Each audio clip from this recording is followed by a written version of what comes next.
아버지 하나님, 성도의 마땅한 바, 하루를 지나 7일을 만나 살아온 6일 동안에 감격스럽고 감사했고 또는 부끄럽고 수치했던 시간들이 있지만 여전히 성도의 마땅한 바는 성도들끼리 어울려 내 아버지를 찬양하고 교회의 거룩한 권석이라는 명분을 가지고 성령과 교제할 수 있는 연합체를 주신 것을 감사합니다. 떡을 떼어 주시고 잔을 나눠 주시면서 한 몸이라 이루셨고 함께 어울려 사는 삶 속에 가장 필요한 것은 서로 사랑하는 것이라고 일러 주셨습니다. 주님, 인색한 사랑밖에는 내겐 없지만 주께서 감동하사 풍성한 주의 사랑으로 저희들을 이끌어 주시면 저희들도 거기에 감화되어 사랑을 다시 한번 생각하게 되고 성령으로 살고 싶은 소원을 갖게 하시니 고맙습니다. 성도의 중요한 바, 성령과 하나 되어 있다는 사실인데 오늘도 이 한 시간 다시 한번 속사람 속에 함께 하시는 성령이신 주님을 만나 각자가 능력 있게, 각자가 지혜 있게, 각자가 충만하게 여호와를 경외하고 주 예수 그리스도를 사랑할 수 있다고 알게 하옵소서. 예수님의 이름으로 기도합니다. 아멘.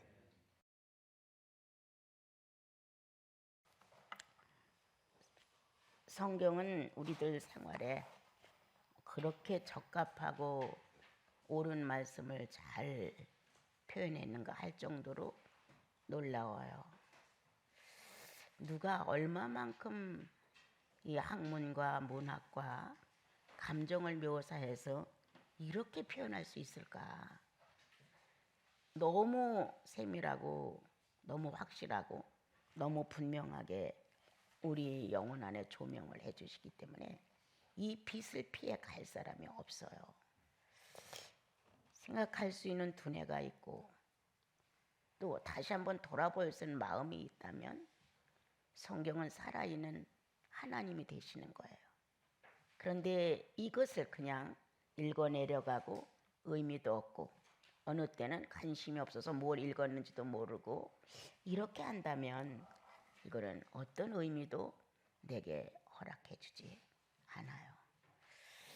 내가 가끔 지나갔던 어떤 프린트물을 쳐다보게 되면 그 내용 안에 성경을 보라는 내용, 성경과 맞춰지는 삶을 살라는 내용, 성령이 내 안에서 많이 역사를 하고 많은 감동과 감화를 일으켜서 내 나름대로 아주 신령한 모습을 갖춘 것 같아도 성경을 정상적으로 보면 내 이성이 지적을 해주는 거예요. 감정으로 치우쳤다든가 타락된 마음을 품었다든가 무언가 내가 하나님의 법도에서 어긋나고 있다는 사실을 발견하게 만들어요. 혼자 흥분되고 좋아서 찬양을 20-30분 아무리 불렀어도 성경을 딱 봤을 때 나의 비인격이 딱 노출되는 거예요. 그렇게 되면 혼자 흥취되어서 자기 기분대로 자기는 우수하고 자기는 완벽하고 나름대로 남들보다 먼저 가고 선행을 많이 하는 사람으로 착각하다가도 성경을 펴서 읽다 보면 나라는 한 사람 아주 가증스럽고 나라는 한 사람 아주 이중적이고 나라는 한 사람 아주 위선적이고 거짓되다는 사실이 발견되는 거예요. 그래서 가슴으로 감정으로 부풀렀던 하나님과의 자기의 교제가 굉장히 좋은 것 같은 이런 착각에 있다가 완전히 와르르 무너지면서 나는 아직도 멀어. 나는 이와 같은 내 모습을 보았을 때 나는 성령의 사람에 너무나 빈약해 라고 스스로 진단을 하는 거예요. 이것이 예수인이다. 주어진 성령, 내 안에 오신 성령은 성경을 통해서 냉철하게 나를 보게 하신다. 내 안에 존재하시는 성령은 내 부푼 감정에서 말고 놀아나지 아니하신다. 결코. 우리는 오랜 세월 동안 내 감정이 충만하면 성령이 충만한 것 같고, 내가 뭔가 만족스러운 환경이 되면 주님도 나를 만족스럽게 생각하는 것 같고, 뭔가가 자기 기분에 자기 감정에 따라 자기의 신앙을 스스로 붙들고 있었다가 너무 많았다. 그런데 성경을 펴놓고 하나님 자녀답게 그분의 말씀에다 나를 비춰가면 아니라는 사실이 노골적으로 드러나게 된다. 누구라고 이 앞에서 나는 충만해 이렇게 말할 수 있는 자가 누군가? 나는 그동안 잘해왔어 이렇게 말할 자가 누구인가? 나는 지금도 최선을 다하고 있어 이렇게 말할 자가 누군가? 우리는 내 자신이 살고 있는 나를 잘 모르고 있는 거예요. 이제 예수 그리스도를 믿고자 결심을 하고 주님 안으로 들어왔다. 그래서 없던 하나님이 내 안에 있다는 사실을 인정하고 싶다. 그렇게 흥미가 한 번도 나를 자극해 보지 못한 예수라는 분에 대하여 조금은 관심이 간다. 무언가 하나님이라는 분과 예수라는 분에 대하여 의식이 조금은 움직여지려고 한다. 그럴 때 성령은 가만히 계시겠는가? 하나님이 만들어 놓으신 대우주를 당신이 품으셨다.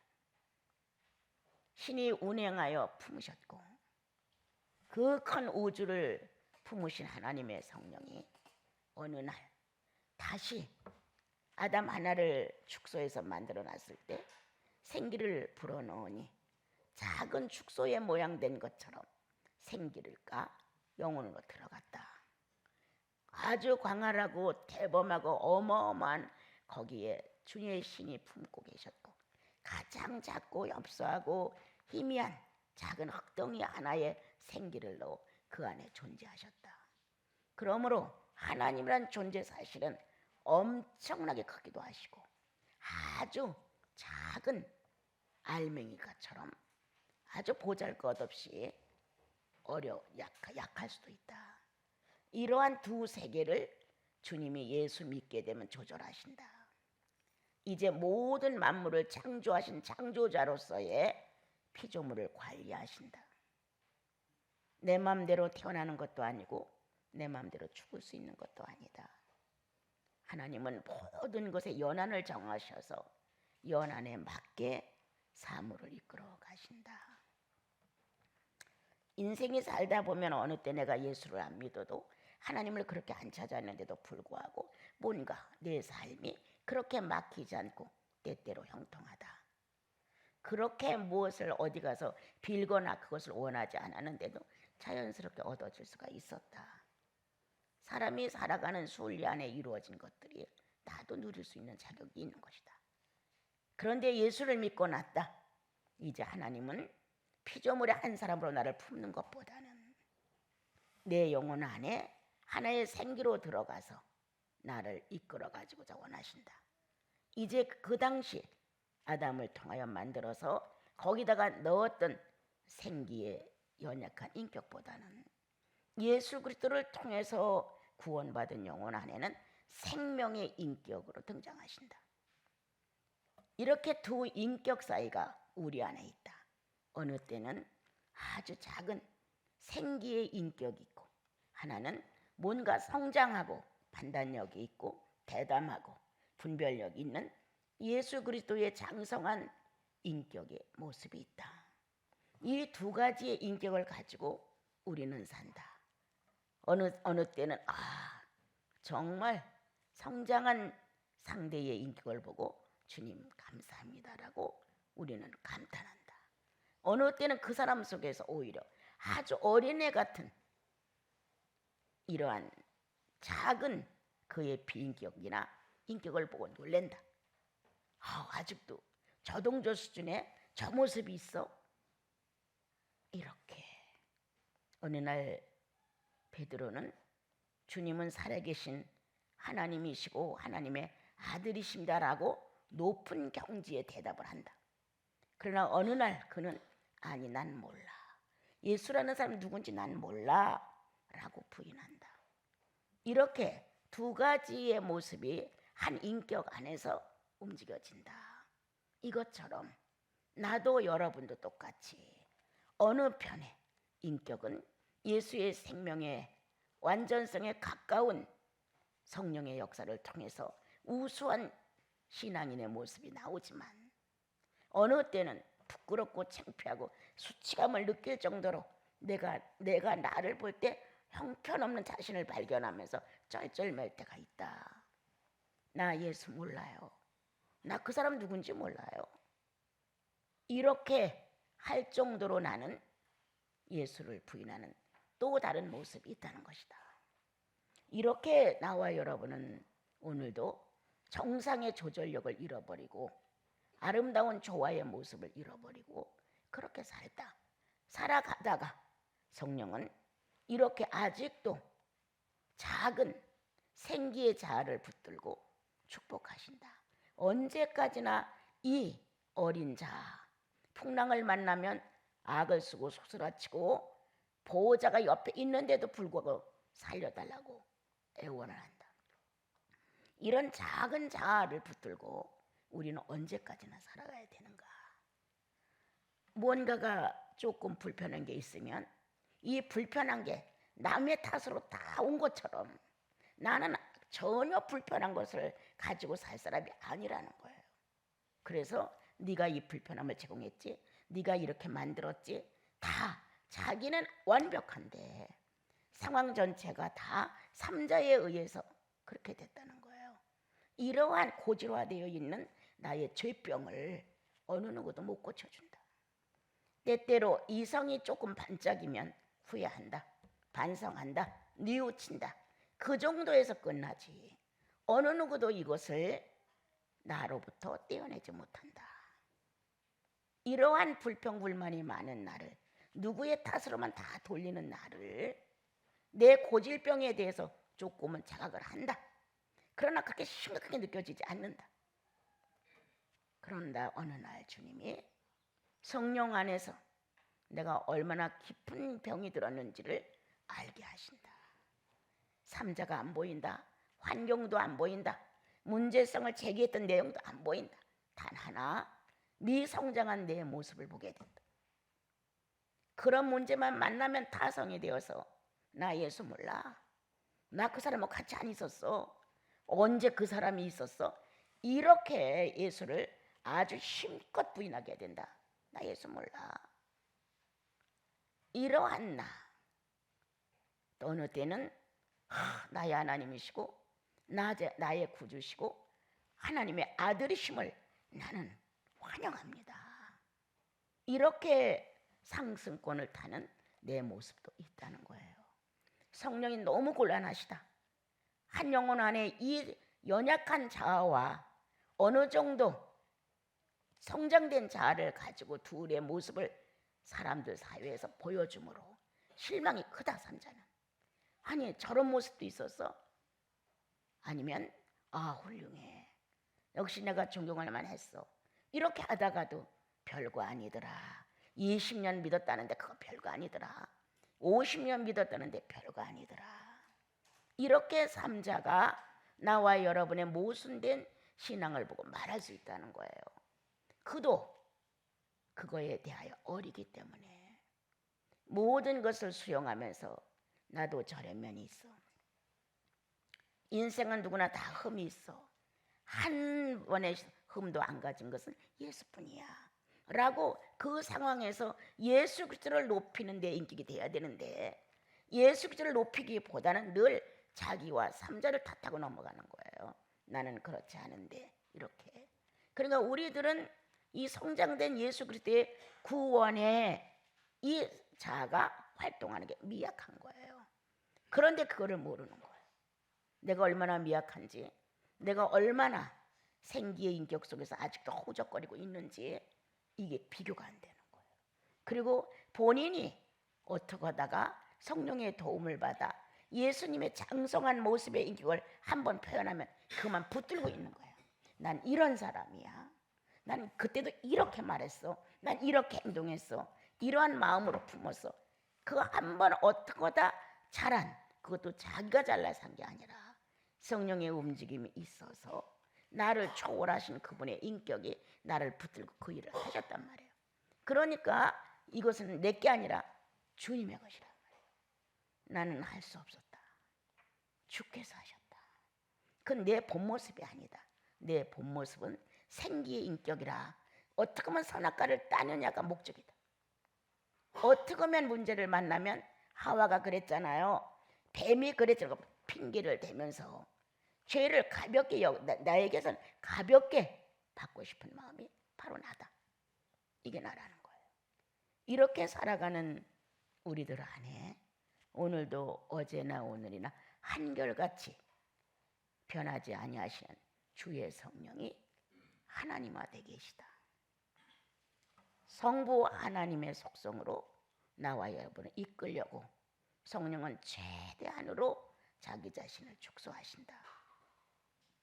어떻게 하면 나사렛 예수 그리스도의 속성으로 나를 이끌어 가실까 고민하시는 그분은 최대한으로 당신 자신을 축소와 확대로 정리를 해가기 시작하신다. 어느 때 나와 여러분이 성령의 충만함과 감격이 되면 나도 저렇게 해야지, 저렇게 하고 싶어라는 의식이 발동한다. 나도 이왕 예수 믿을 거 누가 봐도 정말 예수인이야. 모든 사람이 다 칭송하고 사모할 수 있는 아주 고상하고 능력 있고 지혜 있고 완벽한 예수인의 모습을 누구라고 싫어하겠어요. 나도 그렇게 되고 싶고 그러기를 갈망한다는 소원을 하나님께 올린다. 그거에 비하여 내 사실 현실로 돌아와서 보면은 여전히 나는 이방인이다. 하나님이 없다. 성령의 감동도 무디다. 내 감정 안에서 하나님이 그렇게 하신 것을 스스로 믿고 있는 미신성 있는 모습인지도 모른다. 오늘 성경은 우리에게 바른 예수를 소개합니다. 적어도 예수를 믿으면 이렇게 해야지. 새로운 피조물이라는 감각을 여러분들은 다 가졌다. 누구든지 예수 믿으면 착해. 예수 믿으면 선해야 돼. 일반적인 한국 사회에서 아니 지구상에서 예수 믿으면 이라는 정리가 있다. 예수 믿는 사람은 사랑이 많대. 예수 믿는 사람은 동정심이 많대. 예수 믿는 사람은 희생한대. 예수 믿는 사람이 가지고 있는 품격이 있다는 거예요. 이거를 이 세상 사람들은 다 요구해요. 나는 예수 안 믿고 나는 교회를 안 다니니까 모르지만 당신은 교회 가고 예수 믿는 사람이잖아. 이렇게 나에게 내밀면서 예수 믿는 사람이 가지고 있는 게 뭔데? 이렇게 요구한다는 거예요. 그런데 우리는 내가 예수 믿는다는 신분을 모르는 거예요. 나는 가끔 이런 생각이 들어요. 우리가 좀 어리석잖아요. 세상에 대해서도 뛰어나지 않아요. 타고나기를 평범하게 타고나는지도 몰라요. 중간치로. 아주 악하지도 않아요. 아주 선하지도 않아요. 아주 악질적으로 나쁘지도 않아요. 그렇다고 아주 착하지도 않아요. 이런 상태로 태어났는데 자기는 자기를 볼 때 선하다고 봐요. 자기는 자기를 볼 때 거의 완벽하다고 스스로 생각해요. 자기는 자기를 평가할 때 남보다 조금 우수하다고 생각해요. 이렇게 기울어져 있는 게 나와 여러분이에요. 예수 믿고 나면 한결같은 저울추가 정확하게 나의 양심을 향해 겨냥하고 있다. 적어도 예수 믿으면 여러분들에게 주님이 오셔서 자 여러분 예수 믿는데 예수 믿으면 어떻죠? 라고 질문한다면 다 좋은 말을 한다. 예수 믿으면 이렇게 돼야죠. 예수 믿으면 이렇게 돼야죠. 라고 예수를 믿으면 이렇게 돼야 된다는 이론과 이상은 다 있다. 예수 믿어서 그렇게 됐습니까? 라고 묻는다면 멈추죠. 아니니까. 자, 우리는 예수같이 되기를 바라는 소원이 없는 게 결점이다 지금. 예, 소원이 없어요. 말은 그렇지만 소원이 없어요. 소원이 있으면 심령이 빠져나가도록 기도를 해야 됩니다. 아버님, 내가 예수인인데 아직도 무식해요. 자녀가 무식한 것을 주님이 기뻐하실 수 없잖아요. 남보다 난 지각이 뒤떨어져요. 주님, 난 남보다 판단력도 뒤떨어져요. 남보다 약지도 못해서 뭐를 제대로 계산도 못해요. 이렇게 자기의 약점을 가지고 주님 앞에 나와 기도해 보느냐. 성경은 후히 주시고 꾸짖지 아니하시는 하나님께 구하라고 했는데 이런 건 안 구해. 뭘 기도하는지 모르겠는 거예요. 내 이 비인격과 부실한 내 인간성 때문에 예수 믿는 사람들이 많이 실족하고 이것 때문에 하나님의 영광을 가리고 사람들 속에서 기탄이 되는 거예요. 뭐야 이거 예수 믿으면서 몇 년이나 믿었는데 이러한 대상이 된다는 거예요. 왜 이 문제에 대해서 가슴이 안 아프냐 이거죠. 예? 땅을 10평 빼앗겨서 난리가 나겠죠. 땅 1평을 빼앗겨서 난리가 나겠죠. 돈을 몇 푼 빼앗겼어. 난리가 나겠죠. 그런데 왜 예수 그리스도의 것에 대해서는 환산을 안 하느냐. 우리 문제 있다 지금. 조용히 앉아. 오늘도 나의 처세는 다른 사람을 실망시켰습니다.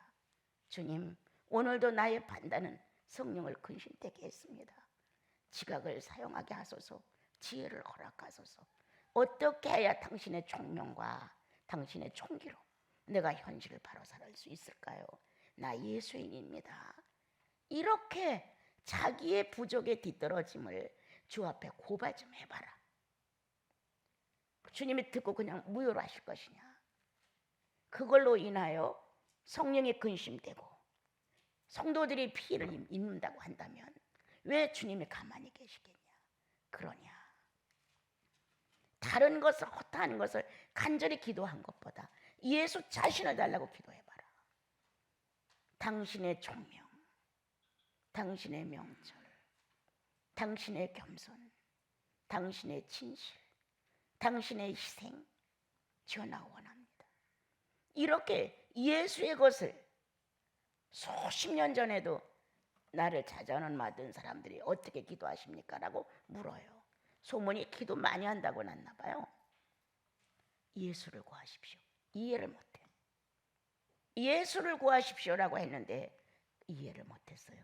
수년간을 다른 허탄 기도, 쓸데없는 기도 하지 말고 무언가가 신적 존재가 나한테 와서 내가 원하는 욕망을 채워주는 그런 식의 기도를 하지 말고 예수를 구해라. 이렇게 수없이 얘기를 해줘도 예수를 구한다는 내용을 모르는 거예요.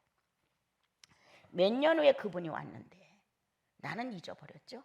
그분이 이런 말 하는 거예요. 그때 원장님을 만나 상담했을 때 예수를 구하는 기도를 하라고 했는데 나는 그게 무슨 소리인지 모르겠어요. 그럼 여태까지 어떻게 기도하셨어? 그러니까 그냥 보통 사람들이 하는 것처럼 했죠. 이렇게 그분이 얘기를 했어요. 주기도문을 아세요? 네. 주기도문 어떻게 하시는데요? 그냥 뭐 이렇게. 주기도문이 사생활이 돼야 되죠. 주기도문은 암기하라고 적어놓은 거 아니에요. 성도의 실제의 생활이 주기도문이에요. 성도가 그렇게 사는 게 주님이 원하는 기도예요. 그래서 우리한테 가르쳐 주신 거예요. 너희는 이렇게 기도해라. 그래서 말로 주문을 외우는 게 아니에요. 행동하는 거예요. 주님과 내가 밀접하게 하루하루를 살아가는데 내가 예수인이라는 것을 표중해 주는 현실을 사는 거예요. 주기도문이 현실화되지 않았으면 다른 기도는 하기 어렵겠네요. 그리고 나서 제가 책을 좀 읽었거든요. 좋죠. 무식한 것보다는 책을 읽어서 조금 지식을 넓히면 빨리 알아들을 수가 있으니까 좋죠. 근데 거기서 어느 분이 쓴 책들 중에서 예화를 들었는데 영성적인 기도는 그 이름 없는 순례자를 땄더라고요. 그분이 그 책을 읽었더라고요. 주 예수 그리스도여 나를 불쌍히 여기소서. 그걸 수없이 기도하면 영혼이 달라질 거라는 내용이 그 속에 있어서 그것만 기도를 많이 했습니다. 그래요. 목적이 뭐였는데요? 그냥 주문이었습니까? 주 예수 그리스도의 나를 불쌍히 여기소서 주문이었습니까?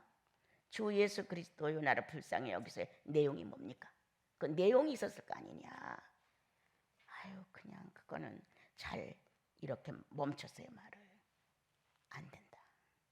예수 그리스도요 나를 불쌍히 여기소서라고 한다면 거기 내용이 포함되어 있을 것이다.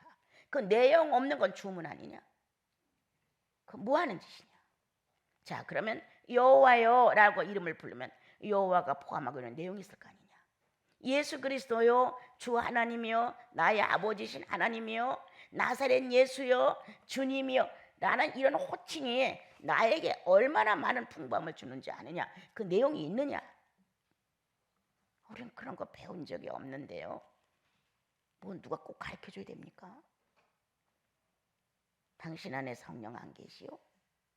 세상 것을 너무 구했기 때문에 성령이 당신 자신을 당신한테 소개할 수 없는 거야. 얼마나 성령은 몸부림쳤겠어. 그 많은 나라를 어떻게 당신 자신을 좀 소개해 주려고. 나는 이렇다. 너도 이래야 되지 않니? 나는 이렇다. 너도 이렇게 해야 되지 않니? 라고 하나의 영을 만들기 위해서 하나의 영혼을 만들기 위해서 같은 통로를 쓰는 성령과 내가 하나 되는 걸 그분이 소원하시기 때문에 당신 자신을 우리에게 수없이 가르치려고 시도를 하셨지만 우리들의 기도는 세상 욕망을 요구했기 때문에 하나도 맞지가 않은 거다. 이제 그런 얘기를 하면서 주 예수 그리스도요 나를 불쌍히 여기소라는 내용 안에 당신의 마음을 담으세요. 자 뭐라고 거기다 내용을 담겠어요 하니까 쭈삣쭈삣했어요. 예수가 어떤 분이에요? 하나님의 구원이에요. 죄로부터. 예수 그리스도라는 이름을 간절히 찾을 때는 내 심령의 구원이 필요하다는 거예요. 천국 가고 지옥 가는 구원은 놔두고 우리는 구원받고 성령 받았으니까. 내 성장이 멈췄느냐? 예수 그리스도요 나를 불쌍히 여기소. 내 성장이 멈췄음이 오래됐습니다. 이렇게 하는 것이다. 아니면 성령의 충만함이 메말라 가느냐?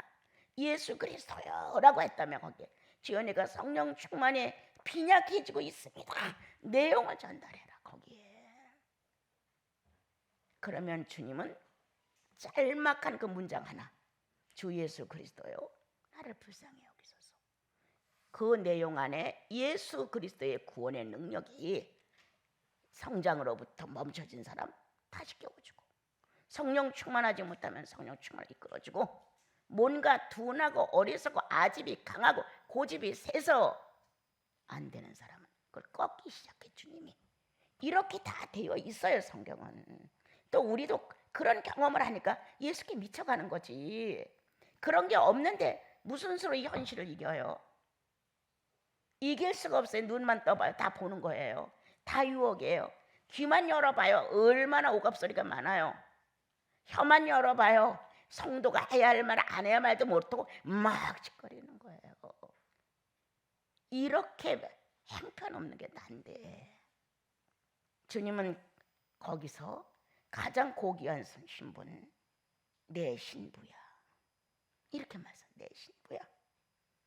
당신의 신부라고 낙인을 찍어서 선포를 했어요. 누구도 손 못해. 내가 손댈 수 있는 특권을 가져서 나만이 그를 관리할 수 있고 보호할 수 있고 사랑할 수 있고 이끌 수 있다는 거예요. 그렇게 당당하게 당신 자신은 우리의 연약성을 알고도 내 신부야 이렇게 했다면 그분은 이 신부를 신랑에게 맞도록 단장시키기 위해서 얼마나 애가 탔겠냐고. 얼마나 애가 타겠어요. 이런 건 안 돼. 이런 모습도 안 돼. 조금 더 이렇게 해보지. 내 성질에 내 성격에 다 거부할 수 있는 실력이 너무 많아. 그러니까 주님은 무조건 그렇게 하진 않아요. 뭔가 내가 수긍할 수 있는 방법으로 와요. 꼭 네 그렇게 해야죠. 조금만 기다려주세요. 주님 저도 노력해요. 이렇게 내가 애원하고 호소할 수 있는 마음을 가질수록 바꿔줘요, 이분이. 그리고 어느 날은 나 어떻게 해야 돼요, 주님? 내가 어떻게 하면 그렇게 될 수 있어요? 이렇게 내 안타까움을 그분께 얻는다는 거예요. 이러한 은혜가 구원받은 자의 특징이에요, 여러분. 그런데 여기에 오늘 읽은 데서는 예수의 신분을 잃어버렸다. 그럼 구원이 확실치 않다. 구원이 확실하면 예수 그리스도와 합해져 있다는 신분의 모습을 잃어버릴 수가 없다. 참 진리로 거듭이 났느냐? 참 진리는 순결하다.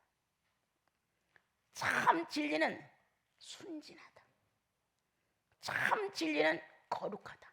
어떤 것도 사입이 될 수 없고 어떤 불순물도 낀 채로 전달될 수 없다는 거예요. 우리는 진리로 거듭난 사람들이잖아요. 주님은 다시 한번 우리에게 호소합니다. 현재 네 모습을 봐라. 참 진리로 거듭나느냐? 참 진리로 거듭난 사람의 모습에서 지금 이것이 발견되는 건 무엇 때문이냐? 주님을 좀 더 추구하기 위해서, 뭔가 잘못된 부분에 대하여 깨닫게 하기 위해서, 뭔가 하나님의 방법으로 나와 여러분을 이끌기 위한 이런 것이 온 것이 아니냐. 이렇게 해서 어떻게 해서라도 현재의 내 모습 안에서 나를 발견해서 주님의 뜻을 쫓아가야 되는데, 구원받고 예수 믿고 천국 가고 바른 생활하는 거 싫지는 않아. 그런데 바른 생활하는 자체는 조금은 힘들어. 차라리 예수를 안 믿었으면 좋았을 것이다. 여기 성경에 이렇게 나오죠. 내가 너무 일찍 예수를 믿고 나니까 감당이 안 돼. 그래서 포기했다는 거예요. 그러면 구원이 확실했을까? 아니라는 거예요.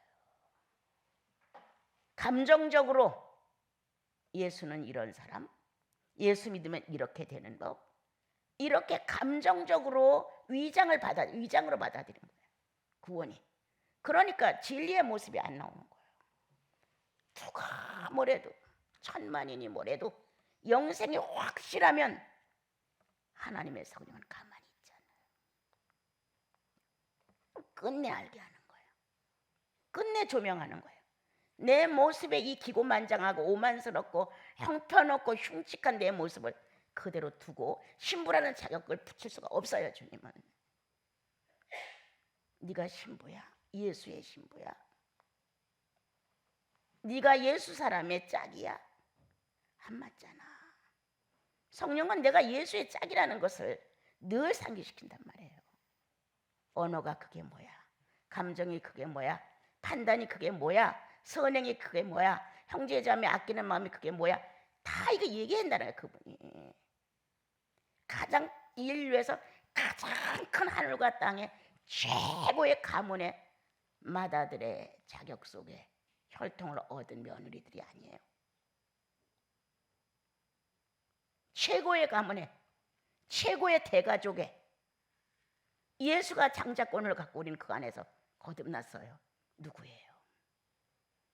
예수의 짝이에요. 신부예요. 그분의 아내이고 성부이신 그분이 볼 때 며느리들이에요. 딸이라는 데서만 위로를 받으려고 하지 말고 행사 전체를 맡아가지고 주관을 하는 남편과 동력을 하고는 며느리라고 생각을 해야 돼요. 그런데 그렇게 지혜가 없어서 되겠어? 그렇게 판단력이 나빠서 되겠어? 그렇게 옹졸해갖고 되겠어? 그렇게 인색해갖고 되겠어? 뭐가 부족해? 뭐가 부족해? 아비가 없어? 하나님 성부의 재산이 얼마나 커? 이 신랑이신 예수의 재산이 얼마나 커? 성령이신 나와 여러분의 인격 속에서 맨날 꿈틀거리는 이 능력의 재산이 얼마나 커? 이 속성의 능력은 우리가 감당할 수 없잖아요. 그런데 우리가 뭐가 부족해서 아직도 죄인의 자리에 앉아서 개가 토한 것을 도로 먹고, 돼지가 깨끗하게 씻겨 놓으니까 이거 뭐야? 거치장스러워. 깨끗한 건 나한테는 안 맞아 하고 다시 더러운 데 가서 다시 눕는다는 거예요. 성령 충만할 땐 내 거 줘. 예. 성령 충만하면 도로 뺏어와. 이런 생활이 얼마나 많아요 우리가 여러분. 성령은 그렇게 변덕스러운가? 내가 어느 날 단식하고 울었던 게 이거였어요. 이런 문제가 있어요. 나는 뭐냐? 내 감정은 뭐냐? 좋은 사람에게 쏟아붓고 싫은 사람은 싫다고 하는 게 나냐? 그럼 예수가 나를 싫다고 한다면 나는 어떻게 될 것이냐? 나는 이 그릇됨을 크게 깨달은 게 아니라 평균을 잃은 나를 보게 된 거예요. 성도는 더 좋은 사람도 없고 더 나쁜 사람도 없다. 예수님이 그렇게 하셨으니까. 더 불쌍히 볼 수 있는 건 죄인이다. 주님은 왜 나를 불쌍히 봐내냐? 죄인이라서. 하나님의 특권은 불쌍히 보는 사람이 하나 있는데 죄인이기 때문에 거기에 나는 해당됐다. 그리고 주님이 날 더 좋아서 막 이걸 갖다 줬다가 내가 못 되니까 도로 뺏어가? 이런 주님은 아니시라는 거예요. 한 번 내가 그리스도 안에서 죄인임을 깨닫고 나면 성령을 갖다 주셨어요. 하나님을 알을 수 있는 조건, 예수 그리스도를 표현할 수 있는 조건은 성령이 오셔야 됐어요. 성령을 우리 안에다 넣으셨단 말이에요. 찬양이 이해가 됐고 눈물이 쏟아지게 되고 예수님으로 충만해지기를 갈망하는 기도도 있고 이분이 내 속에 와서 주인공이 되어 있다는 사실이 인식이 너무 안 되어 있는 거예요. 이미 이분은 내 거예요. 또한 이분은 나를 당신의 아내라고 맞아들였어요. 누가? 이삭이 자기 어머니 사라가 떠나니까 그 안사람을 맡기 위해서 그 엄마가 쓰던 방으로 리브가를 초대합니다. 아내로 들여버렸어요. 율법 시대는 이미 끝났고 사람 떠났고 다시 복음 시대가 되어서 다른 며느리를 얻어 안사람을 앉혔어요. 복음 시대와 나와 여러분은 안사람이 된 거예요. 지금요. 예수 나라의 며느리가 되신 거예요. 여러분들. 그렇다면 신랑에 맞춰가는 나와 여러분이 돼야 되잖아요. 조금이라도 노력하니? 난 물어보고 싶어. 기도 속에서 한 번쯤 예수의 재산에 대하여 손상이 가는 것에 대해서 가슴 아파해보냐? 겉으로 예수인 난 부럽지 않아. 가슴에서 성령이 뛰노는 예수인, 그게 소중해. 오늘 잘했다고 칭찬받고 교만해지는 예수는 바라지 않아. 오늘 잘했다고 못했다고 평가의 기준하지 아니하고 내 가슴에서 성령이 뛴다는 거예요. 기분이 나쁘고 좋고에 따라 하나님이 내 안에서 좌우될 수 없다는 거예요. 그런데 우리는 오늘도 기분 좋으면 깨끗한 것 같고 옳은 것 같고 좋은 것 같고 내게 있는 것 넣어주고 싶어 라는 선심도 쓸 수가 있어요. 여러분, 내 나빠지면 아까워, 왜 줬어? 내가 가져올까? 이렇게 악해지는 거예요. 주님은 깨끗하게 씻어놓은 네가 돼지의 본성을 못 잊고 다시 찾아가 더러운 데 가서 누워있는다. 거듭남의 영생이 확실하지 않으면 그렇게 된다. 점검해봐라. 걔가 더러운 것을 토해낸다. 아, 이건 아니야. 예수 믿고 이래서는 안 돼 라고 토해낸다. 그런데 얼마 안 가 성령의 활동이 정지가 돼. 그러면 또다시 더러운 것을 먹고 토해낸다. 이런 걸 언제까지 되풀이하겠느냐. 중요한 것은 내 속에 성결한 영, 거룩한 영, 순결한 영, 성령이 존재한다고 인식하고 있느냐. 그 존재한다는 의식이 그리고 그 인식권이 돼지의 더러운 행위를 막았을 만큼 강력하냐?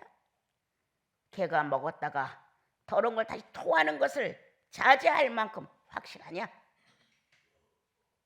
그렇다면 그리스도의 구속은 확실한 것이다. 나와 여러분은 일일이 다 사람 앞에는 못해도 자기의 구주 앞에는 내가 깨끗지 않음을, 내가 성결하지 않음을, 내가 거룩하지 않음을, 내가 얼마나 편협적이고, 내가 얼마나 옹졸하고, 내가 얼마나 타산적이고, 내가 얼마나 이기적이고, 내가 얼마나 욕심적인가를 고백한다는 거예요. 그러면 주의 성령이 자꾸 연약한 걸 도와줘요. 조금만 더 해봐. 조금만 더 진실해봐. 조금만 더 희생해봐. 아주 한 홀이라도 좋으니까 점 같은 티끌만큼이라도 존중해봐 상대를. 이렇게 주님이 우리 안에다가 역사를 하시는 거예요. 그래서 구속은 본인이 확신하는 거예요. 자기 행위를 자기가 봐라. 자기가 어떤 양심을 쓰고 있는가를 자기가 점수를 매겨라. 자기가 얼만큼 정말 바른 이성을 가지고 판단하고 행동하는지 자기가 점수 매기라는 거예요. 자기가. 그 점수 안에는 성령의 판단이 함께 있기 때문에 안다는 거예요. 옛날 예수 믿기 전에 엉터리로 살면서도 내 것만 우겼던 그러한 죄인의 고집으로 하지 말고 성령이 내 안에 계시니까 성령으로 판단하라는 거예요. 너 지금 하고 있는 게 옳아? 옳지 않아? 마음에 딱 어느 정도 경계가 있잖아요. 이 성도는 마음의 경계가 있어야 됩니다. 좋다고 막 내가 좋아하니까 이렇게 아니에요. 그래서 말씀이 굉장히 소중한 거예요. 말씀은 경계를 딱 쳐줘요. 내가 좋고 나쁜 거에 때문에 어떤 현실이 이루어지는 게 아니라 해야 되기 때문에. 내가 싫어하는 사람이지만 내가 지금 떡을 안 주면 안 돼. 해야 되기 때문에. 이 기준이 성령이 내 안에 있다는 거예요. 내가 아무리 좋아도 이건 아니야. 이것이 그에게 효과 없어. 차라리 이거를 가난한 자에게, 이러한 선심과 너그러움과 격려와 칭찬은 다른 사람에게. 이 사람은 이미 더 잘 받고 있어. 이 안에 경계가 딱 서는 거예요. 그것은 하나님의 법도예요. 그래서 그렇게 쉽게 혈기를 바라지도 않는다. 쉽게 아주 옹졸하게 그렇게 판단하지 않는다. 내 눈에 좋고 나쁨에 의한 기준이 결코 아니다. 예수님은 성령의 기준으로, 예수의 법도의 기준으로, 예수의 계산법. 오늘 아침에도 묵상을 하는데 그 생각이 또 났어요. 예수의 계산법. 거저 주었으니 거저 받았으니 거저 주어라. 네가 있는 걸로 족하고 형제 이웃도 사랑해라. 병든 자에게 치료를 허락해주고 하는 그 예수의 법도가 있다는 거예요. 예수의 법도는 어느 분이 그런 문제를 가지고 고민을 했어요. 그래서 내가 그런 얘기를 했죠. 아무도 예수께 와서 화해를 청하지 않았다. 내가 잘못했습니다라고 다 예수를 못 박는데 환호했고, 거기다가 제자들까지도 도망가고 싶었다. 비참하게 죽는 자기의 구주를 보고 희망이 없다. 그리고 그는 질질 끌려서 내려와서 무덤으로 들어갔고 세상은 여전히 또 현실로 돌아갔다. 그런데 주님은 거기서 부활로 일어났다. 누가 와서 내가 잘못했습니다. 내가 당신을 부인했습니다. 겁이 나서 도망갔습니다. 이렇게 화해를 한 사람이 누구냐? 아무도 없었다. 그런데 주님은 한 말씀도 안 하셨다. 한 말씀도. 전혀 아무 일도 없는 것처럼 그대로 마리아를 만나고 엠마오로 가는 제자들을 만나고 업을 하냐고 물고기를 잡는 제자들을 다시 만나고 의심 많은 도마도 또 만나고 어제나 오늘이나 별다른 사건이 없는 것처럼 주님은 하셨다. 하나님은 예수 그리스도를 높였다. 신이 높였다. 사람이 높인 게 아니라 예수의 계산법. 하나님을 버리고 돌아간 아담을 다시 회복하고자 당신을 버렸던 그에게 주었던 계산법. 우리는 예수의 계산법으로 살아야 한다. 연약한 자 만나면 위로해주고, 부족한 자 만나면 조금 채워주고, 안 됐으면 뭔가 격려하고 위로하고. 여러분, 나를 좀 용서해 주세요. 우리들이 잘못하면 중독에 걸린 것 같아요. 중독. 현실의 중독. 좋다는 중독. 뭔가 우리가 중독성이 있지 않은가. 그래서 하나 갖고는 안 돼서 둘을 요구하게 되고, 둘이면 되는데도 또 셋을 요구하게 되고, 야, 이거 현실의 중독증에 우리가 걸린 거 아닌가? 우리들의 삶을 최대한으로 여러분들이 전력해서 한다고 나는 생각을 해요. 그런데 아닌 면을 너무 많이 봐요. 예, 참 많이 봐요. 그래서 혼자 제가 고민해요. 야, 이거 중독에 걸렸다. 이렇게 중독증이 심하면 자제가 안 돼요. 하나님 말씀 듣고 감격하면 주여 하고 또 마음이 감정적으로 막 움직여져요. 그러나 현실로 돌아와서 그게 아닐 때는 딱 딴 사람이 되는 거예요. 어마어마한 중독이 이거 사로잡고 있구나, 이런 생각을 해서 여러분 한번 돌아보십시오. 삶의 현실에 어디에 내가 중독증이 걸렸는가 꼭 발견하셔서 이 중독된 데서부터 해결을 받아야 원활한 이 혈관이 돌아요. 이 중독되기 전에 늘 차단을 시켰어야죠. 여러분, 보는데 듣는데 말하는데 참견하는데 고집 세우는데 주관 내세우는데 너무 많이 우리가 중독이 되어 있는 거예요. 좋다는 거, 이쁘다는 거, 갖고 싶다는 거 완전 중독이에요, 우리가. 그래서 이런 데서 한번 자신들을 살펴보시고, 특히도 죄의 근원은 여자들이, 남자들보다 여자들이 훨씬 감정적이라서 그 조금도 안 지려고 그러거든요. 그리고 조금도 양보를 안 하려고 그러고 거의. 그리고 남한테 뒤떨어지기 싫은 거예요. 이런 것들이 우리 안에 너무 많아서 자신들도 그걸 중독이라고 생각 못해요. 네.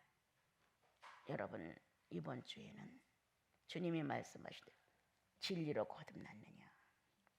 네가 네 스스로 판단하고 네 스스로 네 행위와 하나님과 사람 사이에 일어나고 있는 사생활에 점검해라. 확실한가? 경계가 분명해서 그 경계에 따라 성도의 수준을 지키고 기본 정도는 늘 성령으로 나타내야 한다. 이렇게 개가 토한 것을 도로 묻고 돼지가 씻은 몸을 다시 갖다 뒹구는 이렇게 구원의 능력이 없는, 인격이 없는 이러한 모습으로 살으면 안 된다. 이것은 다른 예수다. 여기서 나온 선지자가 아니라는 거예요. 가짜라는 거예요. 다른 예수. 다른 예수를 믿으면서 우리가 예수 믿는 것으로 착각해서는 아니 되지요. 아이들 교육도 마찬가지입니다, 여러분. 정말 중요한 것은 바르게 가르쳐야 됩니다. 예수인 생활에 맞는 대로 인도를 해줘야 되고, 그리고 야단을 쳐도 스스로 반성하게끔 왜 야단을 맞았는가를 가르쳐 주셔야 합니다. 그리고 엄마 아빠의 마음은 어떠했는가를 가르쳐 줘야 되고, 예수 믿는 할머니 할아버지, 예수 믿는 엄마 아빠를 통해 자기들이 존재하는데 3대야 자기들이 예수를 믿는다고 하는 내용에 대하여 어느 정도 생활과는 뚜렷하게 있어야 합니다. 아닌 건 아닌 걸로. 그렇지 아니하면 시큰 공들여서 가르쳐 놓고 어려움 됩니다, 여러분. 자식들 못 꺾죠. 거의 어릴 때 정리 정도는 안 해주면 거의 못 꺾습니다, 여러분. 자기의 구주가 인정되고 자기의 구주가 자기 안에서 성령으로 활동해야, 자기가 회개할 줄 아는 자가 돼야 비로소 바꿔질 텐데 얼마나 긴 세월입니까? 얼마나. 엄마도 그랬는데 아빠도 그랬는데 왜 유난 나만 자꾸 예수 믿는 사람 그렇게 해서는 안 돼? 라고 왜 말해? 엄마도 그렇게 안 했어. 아빠도 그렇게 안 했어. 이게 인식이 돼야 되는 거예요. 이게 왜? 예수 믿으니까, 하나님을 섬기는 사람이니까. 엄마도 순결하고, 엄마도 선택이 바르고, 아빠도 기도하고, 아빠도 나를 바르게 충고해주고, 옳고 그름을 선명하게 판단해서 알려주고, 너희 하나님께 기도해. 내 하나님 거 빌리지 마. 너도 하나님이 있잖아. 네 하나님께 기도해. 이래서 길러줘야 그 아이들이 독립된 자기 하나님을 찾는 데 대하여 자신이 있었어요. 그리고 기뻐요. 그런데 이렇게 무방비 상태로 다 놔두면 나중에 힘들어요, 여러분. 힘들어요. 그것뿐 아니라 못 고쳐요. 얼마나 자 하나를 옮겨놓는다는 게 쉽지 않죠, 여러분. 알죠? 수없이 회개하고 수없이 잘못했다고 수없이 고백하고 안 고쳐져요. 이게 바로 나와 여러분의 죄악의 본질이거든요. 그러니까 일찍 차단을 시켜라. 일찍 옳고 그름을 설명해줘라, 아이들에게. 그리고 인격적으로 존중해줘라. 맞아, 그것도 옳아. 네 편에서 볼 때는 그거 맞아. 근데 엄마 편에서 볼 때는, 아버지 편에서 볼 때는 조금 아닌 것 같아. 조금 생각해보자.